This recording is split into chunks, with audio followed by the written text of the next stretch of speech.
வணக்கம். APR news சேனலுக்காக செய்தி வாசிப்பாளர் சாந்தி சிவா.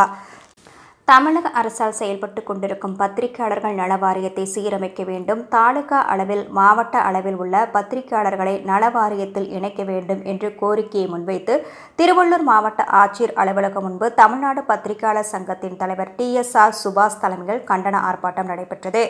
திருவள்ளூர் மாவட்ட ஆட்சியர் அலுவலகம் முன்பு தமிழ்நாடு பத்திரிகையாளர் சங்கத்தின் சார்பில் திருவள்ளூர் மாவட்டத்தில் உள்ள பத்திரிகையாளர்கள் 100க்கும் மேற்பட்டோர் ஒன்றிணைந்து தமிழ்நாடு பத்திரிகையாளர் சங்க தலைவர், அகில இந்திய பத்திரிகையாளர் சங்கத்தின் பொதுச் செயலாளர் TSR சுபாஷ் தலைமையில் தமிழக அரசு கவனத்தை ஈர்க்கும் வகையில் கண்டன ஆர்ப்பாட்டத்தில் ஈடுபட்டனர். ஆர்ப்பாட்டத்தில் இவர்கள் முழங்கியது: தமிழக அரசு உடனடியாக பத்திரிகையாளர் நல வாரியத்தை சீரமைக்க வேண்டும், தாலுகா அளவில் மற்றும் மாவட்ட அளவில் உள்ள பத்திரிகையாளர்களை நல வாரியத்தில் இணைக்க வேண்டும், முதலாளிகளை கொண்டு இயங்கி வரும் நல வாரியத்தை சீர்திருத்தம் செய்ய வேண்டும், நல வாரியத்தில் பத்திரிகையாளர்கள் இணைக்க வேண்டும் என்று பல்வேறு கோரிக்கைகளை வலியுறுத்தி கண்டன ஆர்ப்பாட்டம் நடைபெற்றது.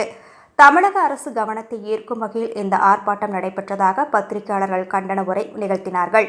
ஆர்ப்பாட்டத்தின் முடிவில் மேற்கண்ட கோரிக்கைகளை முன்னிறுத்தி கோரிக்கை மனுவாக திருவள்ளூர் மாவட்ட ஆட்சியர் பிரதாப் அவர்களிடம் தமிழ்நாடு பத்திரிகையாளர் சங்க தலைவர் TSR சுபாஷ் வழங்கினார். ஆட்சியரிடம் பத்திரிகையாளர் சங்க தலைவர் பேசுகையில், பத்திரிகையாளர்கள் வழங்கிய இந்த மனுவை தமிழக அரசுக்கு அனுப்பி மாவட்ட அளவில் மற்றும் தாலுகா அளவில் பல்வேறு இன்னல்களுக்கு இடையே கஷ்டப்பட்டு கொண்டிருக்கும் பத்திரிகையாளர்களுக்கு விடுவி ஏற்படுத்தும் வகையில் பத்திரிகையாளர் நல வாரியத்தை சீரமைக்க வேண்டும் என்று கோரிக்கையை முன்வைத்தார். மாவட்ட ஆட்சியர் உடனடியாக அரசின் கவனத்திற்கு உங்கள் கோரிக்கையை அனுப்புகிறேன் என்று தெரிவித்தார். மாவட்ட ஆட்சியருக்கு அனைத்து பத்திரிகையாளர்களும் நன்றி தெரிவித்தனர். இந்த நிகழ்ச்சியின் போது தமிழ்நாடு பத்திரிகையாளர் சங்கத்தின் மாநில துணைத் தலைவர் பொன்னேரி பாலகிருஷ்ணன், மாநில துணை பொதுச் செயலாளர் வினோத்குமார், மாவட்ட செயலாளர் தமிழன், திருவள்ளூர் கிழக்கு மாவட்ட தலைவர் மில்டன், செயலாளர் அருள் மற்றும் தென்சென்னை மாவட்ட தலைவர் லட்சுமணன் ஆகியோர் கலந்து கொண்டனர். போராட்டத்தில் இறுதியாக நன்றியுரை நிகழ்த்தினார் திருவள்ளூர் மேற்கு மாவட்ட செய்தி தொடர்பாளர் மணிகண்டன்.